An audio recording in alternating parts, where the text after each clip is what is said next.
Hello सभी को नमस्कार, सभी बच्चों को गुड मॉर्निंग, सुप्रभात। आप सभी का डेस्टिनी कॉमर्स एकेडमी पर स्वागत है। तो देखिए, आज हम लोग बात करते हैं कि जो ह्यूमन डेवलपमेंट है is divided into these 7 stages in India. India के अंदर इन 7 स्टेजेस के ऊपर जो ह्यूमन डेवलपमेंट है वो मानी गई है। देखो, अलग अलग मनोवैज्ञानिकों ने अलग अलग स्टेज को माना है। जो अलग अलग है ना, वो अलग अलग को मानते हैं। लेकिन अगर हम इंडिया की कॉमन की बात करें कि इंडिया के अंदर जो कॉमनली कौन सी मानी जाती है, जिसको हम सभी स्वीकार करते हैं, कोई भी मनोवैज्ञानिक हो, कोई भी आम आदमी हो, जिसको सारे के सारे स्वीकार करते हैं, उन 7 स्टेजेस की यहाँ पर बात हो रही है। पहली है प्रेगनेंसी, कॉन्सेप्शन टू बर्थ, गर्भ के अंदर बच्चा आएगा, उसके बाद जब तक जन्म लेगा, यानी कि आप ये 9 महीने की अवस्था बोल सकते हो, तो ये आपकी क्या है, प्रेगनेंसी की अवस्था होती है सबसे पहले। दूसरी है इन्फेंसी, जो 0 से 5 साल तक लगभग मानी जाती है। 5 से 6 बोल देता है कोई, 0 से 5 बोल देता है, वो अलग अलग मनोवैज्ञानिकों के अलग अलग है। उसके बाद है जी चाइल्डहुड। चाइल्डहुड क्या, 5 से 12 साल, ये बाल्यावस्था है, ये शैशवावस्था है। एडोलेसेंस है जी 12 से 18 साल तक, ठीक है ना। 12 से 18 साल तक का चाहे कोई भी लैंग्वेज हो, कोई भी मनोवैज्ञानिक हो, सभी के सभी इसको किशोरावस्था ही मानते हैं। हाँ, ऊपर वाले में थोड़ा सा किंतु परंतु आ सकता है।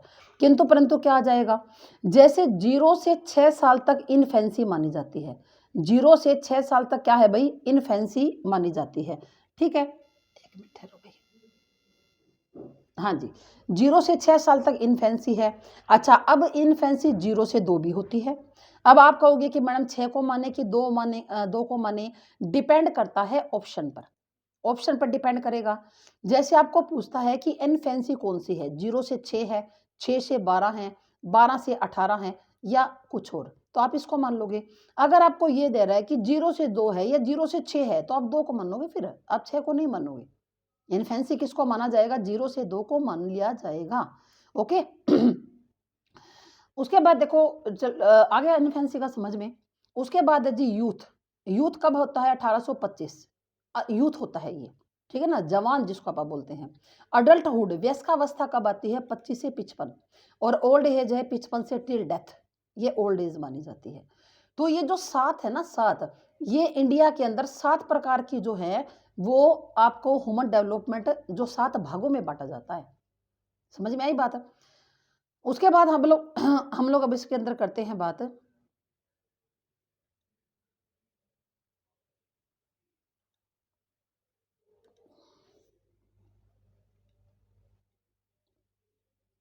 हाँ जी, अब हम करते हैं बात कि development development dependency to autonomy. जो डेवलपमेंट है वो निर्भरता से स्वायत्तता की ओर जाना है, ठीक है ना। डेवलपमेंट क्या है कि निर्भरता से स्वायत्तता की ओर जाना। ये निर्भरता क्या होती है, डिपेंडेंसी क्या होती है। डिपेंडेंसी का मतलब, जब एक बालक जन्म लेता है तो वो हर काम के लिए दूसरों के ऊपर, यानी कि अपनी माँ के ऊपर डिपेंड रहता है। माँ जो है वो बच्चे को खाना खिलाएगी, ठीक है ना, खाना खिलाएगी। अब जैसे 6 महीने तक तो बच्चों को केवल फीडिंग ही करवाई जाती है। 6 महीने तक तो कोई भोजन किसी प्रकार का दिया ही नहीं जाता। उसके बाद जो 6 महीने तक है, वो माँ अपने बच्चे को दूध पिलाएगी। 6 महीने के बाद भी माँ ही बच्चे को खाना खिलाती है, माँ बच्चे को नहलाती है, ठीक है ना। जन्म के बाद अब नहलाने का काम कौन करता है, माँ करती है। फिर बच्चे की जो है जितनी भी बेसिक नीड्स है ना, बच्चे को नहलाना है, सुलाना है, खिलाना है, पिलाना है ना, तो वो सारा का सारा काम कौन करती है, एक माँ करती है। बच्चा कुछ भी नहीं करता। 2 साल तक बच्चा कोई भी काम करने के लायक नहीं होता। वो हर काम के लिए डिपेंड होता है, किसके ऊपर, अपनी माँ के ऊपर डिपेंड होता है हर काम के लिए। माँ बच्चे का सारा काम करती है, उसको गोद में उठाकर घूमती है। अब बच्चा ये अगर जैसे जब तक बच्चे को चलना नहीं आता, अगर बच्चे को एक जगह से दूसरी जगह लेके जाना हो, तो कैसे गोद में लेकर जाया जाएगा, बच्चा खुद थोड़ा ना चल के जाएगा। हाँ, जब बच्चा हो गया भाई आराम से 1.5-2 साल का, तो आराम से दौड़ा-दौड़ा चला जाएगा। चलना तो 1 साल का ही सीख जाता है, लेकिन 1 साल का बच्चा ऐसे चल के नहीं जाएगा। तो वो थोड़ी-सी दूर चलेगा, फिर कहेगा ले ले गोदी, है ना? तो इसका मतलब क्या है कि वो हर काम के लिए डिपेंड है अपनी माँ के ऊपर। तो जब वो अपनी माँ से धीरे-धीरे निर्भरता उसकी खत्म होती है, जैसे-जैसे बच्चा 2 साल के बाद बड़ा होता है, तो वो खुद से खाना भी सीखता है, ठीक है ना? फिर थोड़ा-सा और बड़ा होगा, तो फिर वो जो है सुसु-पोटी भी बताने लग जाएगा। थोड़ा और बड़ा होगा तो फिर वो अपने कपड़े भी पहनने लग जाएगा, थोड़ा सा और बड़ा हो गया नहाने भी लग जाएगा, बालों को भी बनाने लग जाएगा, अपने जूते के फीते बांधने आ जाएंगे, है ना। तो अपना जो बैग है वो खुद जचा सकता है, अपने कपड़ों को लगा सकता है आराम से अलमारी के अंदर, अपने खिलौनों को जचा सकता है। तो बच्चा निर्भरता से स्वायत्तता यानी कि ऑटोनॉमी की तरफ जाता है, ठीक है ना। जो छोटा बच्चा जो हर काम के लिए निर्भर होता है, वो किसकी तरफ, वो ऑटोनॉमी की तरफ बच्चा धीरे धीरे धीरे धीरे जाता है, ठीक है। उसके बाद देखिए जी, हम बात करते हैं फिजिकल डेवलपमेंट की, यानी कि शारीरिक विकास की बात करते हैं। आपका 5 प्रकार का विकास है, बात करते हैं शारीरिक विकास की। तो शारीरिक विकास क्या है, शारीरिक गठन से संबंधित है। जो बालक के शरीर का विकास है वो किस बात से संबंधित होता है, वो शारीरिक गठन से क्या होता है, संबंधित होता है, ठीक है। जैसे बच्चे वजन बढ़ता है, आकार बढ़ता है, लंबाई बढ़ती है, ठीक है ना। शरीर के अंदर मांसपेशियां बढ़ती है, मांसपेशियों का बढ़ना जो है वो भी शारीरिक विकास के अंदर आता है, ठीक है। शरीर के अंदर हड्डियों का बढ़ना वो भी इस विकास के अंदर आता है। उसके बाद जो शरीर के जो इंटरनल ऑर्गन्स होते हैं वो भी इसी के अंदर आते हैं। तो ये सारे का सारे शरीर का विकास है। ये शरीर का विकास हम बहुत बार इसकी बात कर चुके हैं। फिर है जी गत्यात्मक विकास। गत्यात्मक विकास यानी कि मोटोर डेवलपमेंट। गत्यात्मक विकास को आप लोग इंग्लिश में क्या कहते हो, मोटोर डेवलपमेंट बोलते हैं इसको, मोटोर डेवलपमेंट। मांसपेशियों के विकास और समन्वय से संबंधित है। ये किसके साथ रिलेट करता है कि जो हमारी मांसपेशियां हैं यानी कि मोटोर, जो मोटोर क्रियाएं होती हैं, ये विकास और समन्वय से क्या है, ये संबंधित है।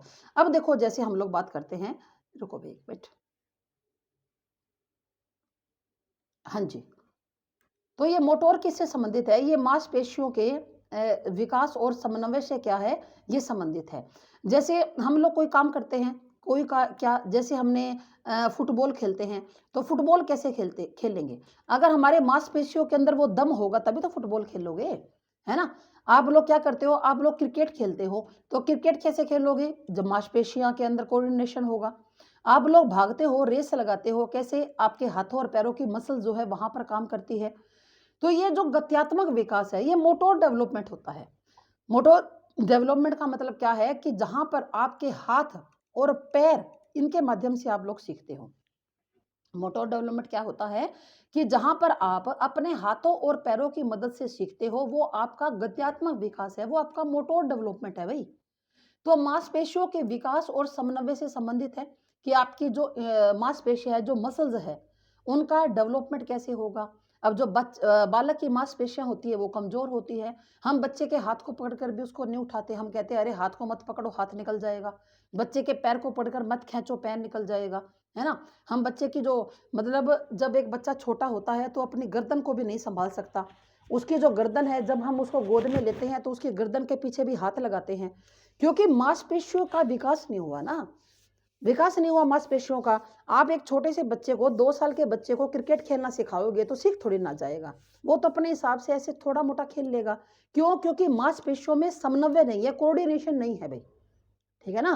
देखो शरीर का विकास क्या है, देखो शरीर के विकास के अंदर और मोटोर डेवलपमेंट के अंदर अंतर क्या होता है कि भाई शरीर का गठन है वो वजन से, आकार से, ऊंचाई से, भार से, इंटरनल ऑर्गन से, इन सब से मिलकर बनता है, ठीक है। और जो मोटोर डेवलपमेंट है वो मांसपेशियों के विकास और समन्वय से संबंधित होता है, ठीक है ना। जैसे आपकी स्पीड है काम करने की, कि आप कितना तेज से दौड़ सकते हो, या कितनी तेजी से आप अपना स्पीड से काम कर सकते हो। उसके बाद आपकी एक्यूरेसी क्या है किसी काम को करने में, आप एक्यूरेसी मतलब आप एक्यूरेट तरीके से कैसे वो काम कर सकते हो। आपकी ये जो है प्रिसिजन क्या है, यानी कि सटीकता। प्रिसिजन क्या होती है, सटीकता, आप कितनी सटीकता से काम को कर सकते हो। सटीक का मतलब सही तरीके से, है ना। जैसे मैंने आपको पानी वाला उदाहरण बताया था ना, कि पानी का गिलास बच्चा लाएगा तो छलकाता लाएगा, थोड़ा बड़ा होएगा आराम से ले आएगा, है ना। एक बच्चा जब कॉपी के अंदर अपना होमवर्क करेगा तो वो होमवर्क के अंदर अनेकों गलतियां करेगा, दिखाई भी अच्छी नहीं होगी। जैसे जैसे बड़ा होगा काम को ढंग से करेगा, लिखाई उसकी बढ़िया हो जाएगी, उसको ज़्यादा बड़े की मदद की ज़रूरत नहीं है अब होमवर्क करने के लिए। एक जब छोटे से बच्चे को नहाने के लिए आप पानी डालकर दे दोगे कि नहा ले, तो वो नहा लेगा क्या? अगर मान लो 2 साल का बच्चा है, वो नहा भी लेगा तो यूँ ही पानी फेंकेगा अपने शरीर के ऊपर। वो ढंग से थोड़ी ना नहाएगा। जैसे हम लोग बच्चे को रगड़ कर, साबुन वगैरह लगाकर, अपना तेल वगैरह लगाकर नहलाते हैं। तो काम करने में सटीकता आ जाती है भाई, एक्यूरेसी आ जाती है, काम करने की स्पीड बन जाती है। ये क्या है? ये मोटोर डेवलपमेंट है, ये गत्यात्मक विकास है। बालक का जो दौड़ना है, जो भागना है, चलना फिरना है, ये सब का सब मोटोर डेवलपमेंट के अंदर आता है। बालक दौड़ सकता है, चल सकता है, भाग सकता है, हर एक काम को बड़े बहुत अच्छे तरीके से करता है, मांसपेशियों के कोऑर्डिनेशन से कर लेता है भाई, ठीक है? तो इसको हम लोग क्या बोलते हैं? इसको हम लोग मोटोर डेवलपमेंट बोलते हैं, ठीक है? ये तो ज़्यादा हो गया। इसको हम लोग क्या बोलते हैं? मोटोर डेवलपमेंट बोलते हैं। अब देखो, ये जो मोटोर डेवलपमेंट होता है, ये 3 प्रकार से होता है भाई। सॉरी 2 प्रकार से। एक तो ग्रोस मोटोर स्किल्स, एक होती है फाइन मोटोर स्किल्स। जो आपकी मोटोर डेवलपमेंट ये 2 प्रकार से होता है। एक तो ग्रोस और एक फाइन। ग्रोस का मतलब होता है बड़ा। ग्रोस का मतलब क्या होता है? बड़ा। जैसे आप लोग बोलते हो ना कि आपके घर में आपने चावल भी खरीद कर लेकर आए, आप चीनी भी ले आए, आप साबुन भी ले आए, सर्फ भी ले आए, कपड़े धोने का साबुन भी ले आए, आपने तो नमक भी ले लिया, मिर्च भी ले लिया, धनिया भी ले लिया, तेल भी ले लिया, घी भी ले लिया। तो इनका ग्रोस टोटल क्या हो गया? आप करते हो ना, सामान लेके आते हो, ग्रोस टोटल क्या हो गया? टोटल जो इनका रुपए कितने, हमने कहा अरे ग्रोस टोटल तो इतनी सारी चीज़ों का 2000 है, तो 2000 इनका ग्रोस टोटल आएगा ना। तो ग्रोस का मतलब क्या होता है? बड़ा। समझ में आ गया? ग्रोस का मतलब क्या होता है? ग्रोस का मतलब होता है जी बड़ा होता है। क्या बात है? काम क्यों नहीं कर रहा ये?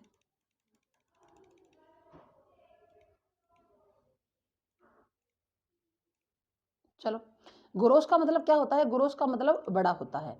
तो ग्रोस मोटर स्किल्स क्या होती है? स्थूल गति कौशल। और फाइन क्या होती है? सूक्ष्म।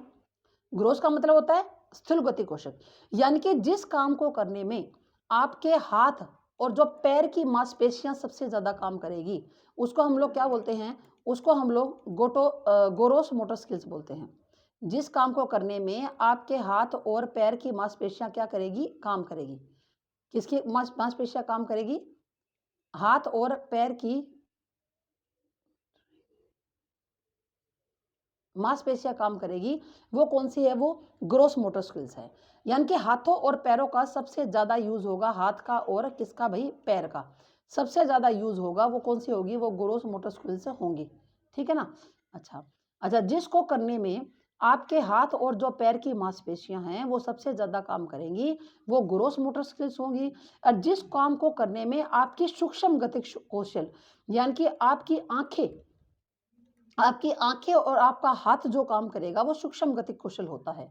जैसे जैसे आप कहते हो कि क्रिकेट खेलना, तो क्रिकेट खेलना क्या है? आपकी ग्रोस मोटर स्किल्स है। आप फुटबॉल कैसे सीखते हैं? ग्रोस मोटर स्किल्स है। आप तैराकी कैसे करते हो? हाथ और पैर की मांसपेशियां काम करती है, तो ये ग्रोस मोटर स्किल्स है, ठीक है? फिर उसके बाद जैसे आपने नृत्य किया तो कैसे किया? ग्रोस मोटर स्किल से किया। फाइन मोटर स्किल्स क्या होती है? कि जैसे आप मैथ के समस्या वो सॉरी सम करते हो, या आप किसी समस्या का समाधान करते हो। समस्या का जब समाधान करोगे तो ये कौन सी है? ये फाइन मोटर स्किल्स है। या जैसे आप सुई में धागा डालते हो, आप क्या डालते हो? सुई में धागा डालते हो, तो वो कौन सी है? वो भी आपकी सूक्ष्म है। सुई में धागा कैसे डालोगे? कि सामने सुई होगी, ऐसे ऐसे धागा करोगे, तो आंखों का और हाथों का कोऑर्डिनेशन है, ठीक है ना? आपने क्या बजाया? आप पियानो बजाते हो, तो आंखों और हाथों का कोऑर्डिनेशन है। यानी कि जो काम आप कंप्यूटर पे करते हो, आपने कंप्यूटर पे कोई काम किया, है ना? आप कंप्यूटर पे काम कर रहे हो, तो ये फाइन मोटर स्किल्स है। मैं आपको पढ़ा रही हूँ मैं आपको पढ़ा रही हूँ, तो ये फाइन मोटर स्किल्स है, मेरी ग्रोथ थोड़ी ना है कि मैं आंखों का यूज कर रही हूँ और हाथों का। यानी कि मैं आपको यहाँ पर पढ़ रही हूँ और आपको एक्सप्लेन कर रही हूँ, आपको समझा रही हूँ, अपने हाथ चल रहे हैं, लगातार मैं लिख रही हूँ। तो ये मेरी फाइन मोटर स्किल्स है। लेकिन जब मैं चलूंगी, मेरा चलना है, तो चलना क्या हो जाएगा? ग्रोस मोटर स्किल्स हो जाएगा। चलना क्या हो जाएगा? ग्रोस मोटर स्किल्स है ना? जब हम कोई गेम खेलते हैं, ग्रोस मोटर स्किल्स है। समझ में आ गया कि ग्रोस और फाइन का? आपको यहाँ से क्वेश्चन बनाकर दे दिया जाएगा। जैसे आपको यूँ कह दिया जाएगा कि कोई एक लड़का है और वो खेल के मैदान के अंदर वॉलीबॉल खेल रहा है। वो कहेगा वो खेल के मैदान के अंदर वॉलीबॉल खेल रहा है। तो बताइए वो कौन सी मोटर स्किल्स का प्रयोग कर रहा है? आप कहोगे फाइन का, ग्रोस का कर रहा है जी। अगर आपको यूँ कह दिया कि वो ड्राइंग बना रहा है, आपको यूँ कह दिया कि क्या बना रहा है? ड्राइंग बना रहा है। तो वो कौन सी मोटर स्किल्स है? वो फाइन मोटर स्किल्स है, क्योंकि ड्राइंग बनाने में भागेगा थोड़ी ना। आपने कहा कि सिलाई, बुनाई, कढ़ाई कोई लड़की है अपना सूट सिल रही है, कौन सा है, सूट सिल रही है तो फाइन मोटर स्किल्स है। कोई अपना स्वेटर बुन रही है तो कौन सी है, तो फाइन मोटर स्किल्स है। ठीक है, अगर कोई लड़की कढ़ाई कर रही है किसी कपड़े पर तो फाइन मोटर स्किल्स है। तो ग्रोस का मतलब होता है स्थूल गति कौशल, यानी कि जहां पर हम किसी काम को क्या करते हैं, अपने हाथों और पैरों की मदद से करते हैं। और फाइन मोटर स्किल्स वो होता है कि आंखों और हाथों का कोऑर्डिनेशन होता है। आप लोग अपने नोट्स बना रहे हैं, आंखों और आप पढ़ रहे हो ना मेरे से, आप पढ़ रहे हो, आप अपने नोट्स बना रहे हो या नहीं बना रहे, वो आपकी मर्जी, वो आपको पता। लेकिन आप अगर बना रहे हो या नहीं बना रहे, आप मेरे से पढ़ रहे हो, ये आपकी फाइन मोटर स्किल्स है, ये सूक्ष्म गति कौशल है जी आपका, ये ग्रोस नहीं है। समझ में आ गई बात? चलो जी, उसके बाद देखो आगे करते हैं बात।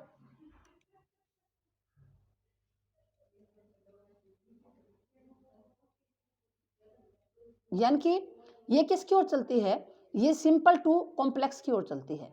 किसकी ओर चलेगी, ये सिंपल टू कॉम्प्लेक्स की ओर चलेगी। ठीक है, ये सिंपल टू कॉम्प्लेक्स क्या होता है, हाँ, ये सिंपल टू कॉम्प्लेक्स की ओर चलेगी। सिंपल टू कॉम्प्लेक्स क्या होता है भाई, एक मिनट भाई, हाँ, सिंपल टू कॉम्प्लेक्स क्या होता है, सरल से जटिल की ओर। ठीक है ना, ग्रोस टू फाइन, ये किसकी ओर चलती है, ग्रोस टू फाइन।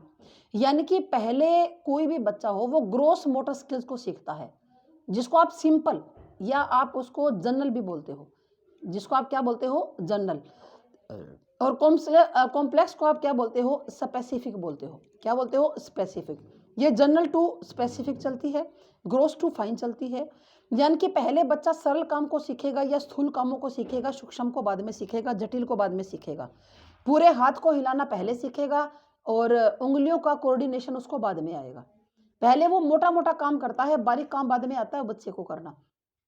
ठीक है ना, फिर देखो ग्रोस क्या है, ये बड़ी मांसपेशियां, ग्रोस क्या है, ये बड़ी मांसपेशियों से ग्रोस मोटर स्किल्स होती हैं, जिसमें हमारे शरीर की बड़ी मांसपेशियां यूज होती हैं। बड़ी मांसपेशियां कौन सी है हमारी, या तो लेग की है या आर्म की है, ये हमारी सबसे बड़ी मांसपेशियां हैं, हाथों की और पैरों की। तो बड़ी मांसपेशियों से क्या क्या काम होता है, मैंने आपको अभी अभी सारा का सारा समझा दिया कि रनिंग का काम होगा, वॉकिंग का होगा, जंपिंग का होगा, स्कीपिंग का होगा, स्विमिंग का, डांसिंग का, साइकिलिंग का। तो ये सारी की सारी क्या है, ये हमारी बड़ी मांसपेशियों से जो हमारा काम होता है। ठीक है ना, कि आप साइकिलिंग कर रहे हो, साइकिल चला रहे हो, तो कैसे चला रहे हो आप साइकिल, आपकी बड़ी मांसपेशी काम कर रही है। ठीक है, उसके बाद आप डांस कर रहे हो, आप तैर रहे हो, आप रस्सी कूद रहे हो, रस्सी कैसे कूद रहे हो, ग्रोस बड़ी मांसपेशी के द्वारा। वैसे भी आप जंपिंग कर रहे हो, मान लो रस्सी नहीं कूद रहे, चल रहे हो, रनिंग कर रहे हो, सभी के सभी आपके कौन सी है, बड़ी मांसपेशियां होती हैं। ठीक है, उसके बाद देखो अब हम आगे बात करते हैं, आगे बात करते हैं फाइन मोटर स्किल्स की। आगे हम लोग बात करते हैं किसकी, फाइन मोटर स्किल्स की। ये सूक्ष्म गति कौशल होते हैं, मैंने आपको समझा दिया। इसको हैंड का और आई का कोऑर्डिनेशन होता है। जैसे राइटिंग की आपने, पेंटिंग की, आप ड्राइंग कर रहे हो, आप नीटिंग कर रहे हो, कुछ बुन रहे हो, सिलाई कढ़ाई बुनाई, आप चावल चुग रहे हो, है ना, दाल चुग रहे हो, घर में चावल दाल चुनते हैं ना हम लोग, तो वो भी फाइन मोटर स्किल्स है। अभी टाइपिंग कर रहे हो तो वो भी फाइन मोटर स्किल्स है। कंप्यूटर पर काम कर रहे हो, फाइन मोटर स्किल्स है। सुई में धागा डाल रहे हो तो फाइन मोटर स्किल्स है आपकी। समझ में आया कि ये स्किल्स किस प्रकार से क्या करती है, काम करती है।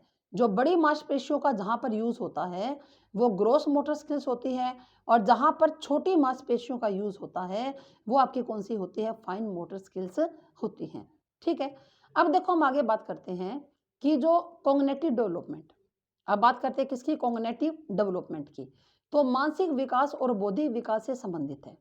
ये किससे बस संबंधित है, मानसिक विकास से और बौद्धिक विकास से, बुद्धि के विकास से संबंधित है। जैसे हम सोचते हैं, रीजनिंग करते हैं, ड्रीमिंग करते हैं, सपने लेते हैं, सपने क्या है, कॉग्निटिव है ना, संज्ञान से आते हैं सपने भी। डिसीजन मेकिंग, आप कोई डिसीजन लेते हो तो ये क्या है, ये आपका कॉग्निटिव डेवलपमेंट होता है। अब देखो लैंग्वेज डेवलपमेंट, लैंग्वेज डेवलपमेंट भी कॉग्निटिव डेवलपमेंट का एक पार्ट है। जब आप लैंग्वेज की डेवलपमेंट होती है, यानी कि आप लैंग्वेज सीखते हो जब, तो आपके जो लैंग्वेज का सीखना है वो भी आपके संज्ञानात्मक विकास के अंदर आता है। आपकी लैंग्वेज का सीखना भी किसके अंदर आता है, संज्ञानात्मक विकास के अंदर आपकी लैंग्वेज का सीखना आता है। ठीक है, कैसे, देखो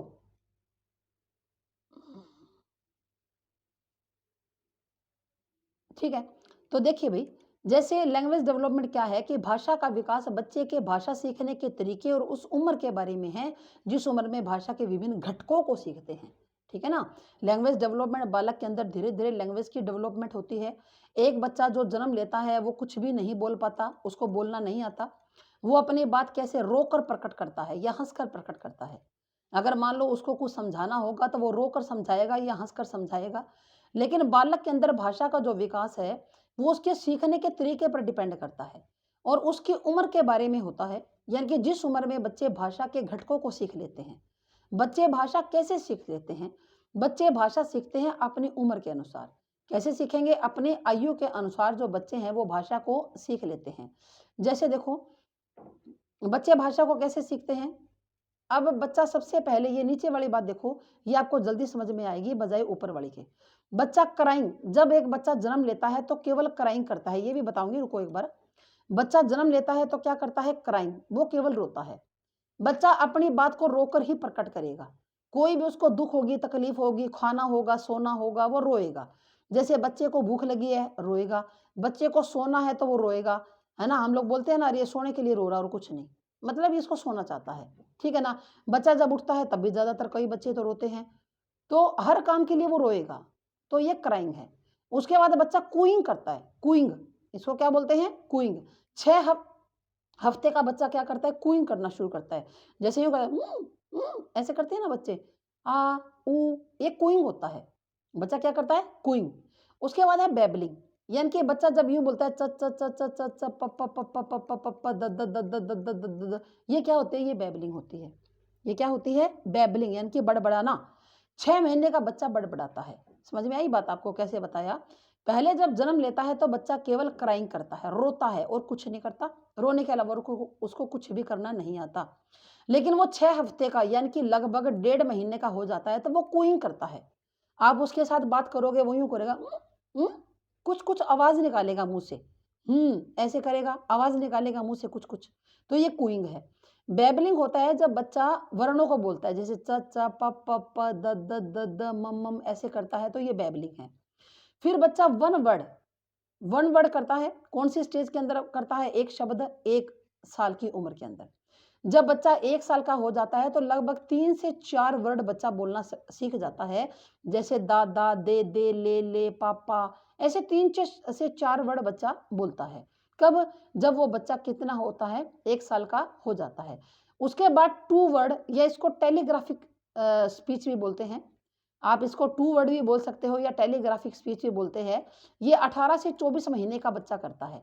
यानी कि 1.5 से 2 साल का बच्चा 2-2, 3-3 शब्दों को मिलाकर बोलता है। जैसे बाहर जाना, है ना?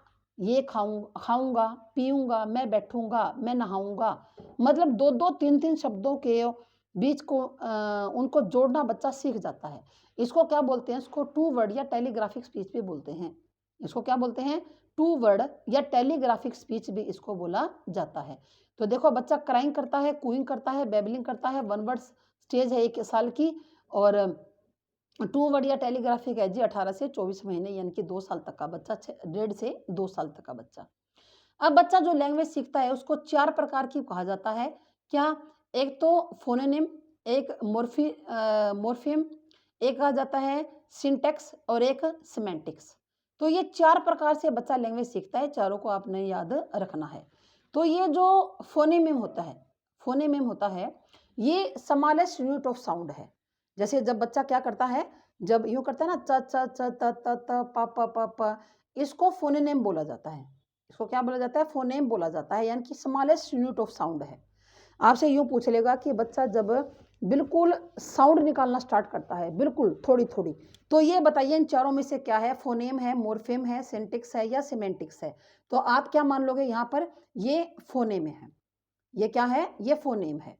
जब आपसे यूँ पूछा जाएगा कि बच्चा जब पहला सार्थक शब्द कब बोलता है? बच्चा पहला जब सार्थक शब्द बोलता है, बच्चा कहता है पापा या कहता है मम्मी, है ना?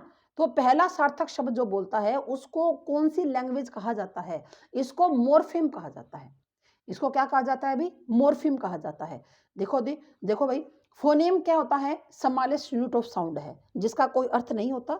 अगर बच्चा यूँ बोलता है कि आ, ऊ, ऐसे बच्चा पहले स्वर बोलता है। सबसे पहले बच्चा क्या बोलेगा? स्वर बोलेगा। स्वर क्या होता है? आ, ऊ, ई ऐसे बच्चा करता रहता है, ठीक है? उसके यानी कि बैबलिंग करता है बच्चा, सीधी-सी बात है। फिर बच्चा जब 1 साल का होता है तो सबसे पहले बच्चा क्या बोलता है? ओष्ठ्य वर्णों को बोलता है। ओष्ठ्य वर्ण। ओष्ठ्य वर्ण क्या होते हैं? प, फ, ब, भ और म। ठीक है ना? बच्चा इनको बोलेगा। बच्चा या तो बोलेगा प, प, प, प, ब, ब, ब, ब, म, म, म, म, म ऐसे करेगा बच्चा। ओष्ठ्य वर्णों को बच्चा सबसे पहले बोलेगा। सबसे पहले तो स्वर बोलता है। उसके बाद क्या बोलता है? ओष्ठ्य वर्णों को। यानी कि बच्चे के जो बच्चे को जब हम गोदी में लेकर खिलाते हैं, तो बच्चे को हमारी कोई बात समझ में नहीं आती। लेकिन उसको क्या दिखाई दे रहा है कि दोनों होठों को परस्पर मिलाने से क्या निकल रही है? ध्वनि, आवाज़ निकल रही है। जब हम अपने दोनों होठों को मिलाते हैं ना, तो बच्चा हमारे मुँह की तरफ टकटकी लगा के देखता है। और हम बोलते समय क्या करते हैं? अपने दोनों होठों को मिलाते हैं, बोलते हैं। तो बच्चा हमारे पास टकटकी लगाकर देख रहा है। समझ में आई बात? तो बच्चा क्या करता है? सबसे पहले उन्हीं को कैच करता है, ओष्ठ्य वर्णों को कैच करता है। तो इसको क्या बोला जाता है? इसको मॉर्फीम बोला जाता है। उसके बाद है सिंटैक्स। सिंटैक्स क्या होता है? Structure of rules. यानी कि बच्चा रूल्स के अनुसार बोलना सीखता है। बच्चा किसके अनुसार बोलना सीखता है? रूल्स के अनुसार बोलना सीखता है। रूल्स के अनुसार कैसे? जैसे बच्चा कहता है कि मैं बाहर जाऊँगा। मैं बाहर जाऊँगा। तो मैं यानी कि उसने सब्जेक्ट को पहले ले लिया और क्रिया को, वर्ब को वहाँ उसने बाद में ले लिया। तो एक ये क्या है? स्ट्रक्चर ऑफ रूल्स है। ये स्ट्रक्चर क्या है? रूल्स है। यानी कि बच्चे को कहने का मतलब क्या है? जब बच्चे को वाक्य बनाना आ जाता है, मैं बाहर जाऊँगा, मैं नहीं खाऊँगा। जब बच्चे को वाक्य बनाना आ गया तो इसको सिंटैक्स बोलते हैं। उसके बाद है सिमेंटिक्स, इसकी ये है सेंस। जब बच्चा पूरी-पूरी सेंस बनाकर बोलता है, एक सेंस के अंदर।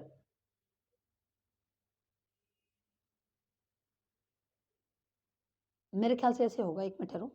सिंटैक्स जो होता है ना, इसके अंदर बच्चे को रूल्स का स्ट्रक्चर बनाना सीखता है, लेकिन सिमेंटिक्स में वो बिल्कुल सेंस के अंदर वो सीख जाता है कि इस बात को सेंस में कैसे कहा जाएगा। उससे पहले बच्चा सेंटेंस तो बोल देगा, पर ज़्यादा रूल्स नहीं आएगी, वो केवल उसको स्ट्रक्चर, बनावट को सीखता है।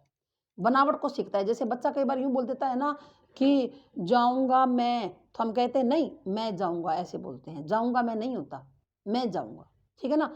तो यहाँ पर तो उनकी स्ट्रक्चर बनाना वो सीख रहा है और सेंस के अंदर बच्चा उस सेंस को सीख चुका होता है, फिर वो अब सेंसेस के अंदर बोलेगा भई। अब वो यूँ नहीं बोलेगा कि किताब राम पढ़ता, ऐसे नहीं बोलेगा, वो सीधा बोलेगा राम किताब पढ़ता है। यानी कि वो अब सेंस बनानी सीख चुका है। तो ये हमारे 4 जो हैं लैंग्वेज के 4 होते हैं, 4 जो हम 4 प्रकार से लैंग्वेज बोल सकते हैं। एक तो फ़ोनेम, एक मॉर्फ़ीम, एक सिंटैक्स और एक सेमेंटिक्स। ठीक है ना? एक बार फिर से देख लो। फ़ोनेम में क्या होगा? समालेस यूनिट ऑफ साउंड है, यानी कि साउंड उसकी आएगी लेकिन समालेस यूनिट है। बच्चा केवल बैबलिंग करेगा, च च च च, प प प प प प, त त त त त त ऐसे करेगा। मॉर्फ़ीम के अंदर क्या है? समालेस यूनिट ऑफ मीनिंग, यानी कि सार्थक शब्द बोलना। सार्थक शब्द, जैसे वो कहेगा पानी, तो पानी का अपना अर्थ है और पानी क्या है? एक सार्थक शब्द है। उसके बाद सिंटैक्स के अंदर वो स्ट्रक्चर बनाना सीख रहा है रूल्स के अनुसार, यानी कि एक जो वाक्य है ना, उसको रूल्स के अनुसार बोलना सीख रहा है। और सिमेंटिक्स के अंदर क्या होगा कि वो उस सेंस को बनाना सीख जाएगा, रूल्स के अनुसार उसको बोलना सीख जाएगा। उसको हम लोग क्या बोलते हैं? उसको हम लोग सिमेंटिक्स बोलते हैं। ठीक है? क्लियर बात? ठीक है।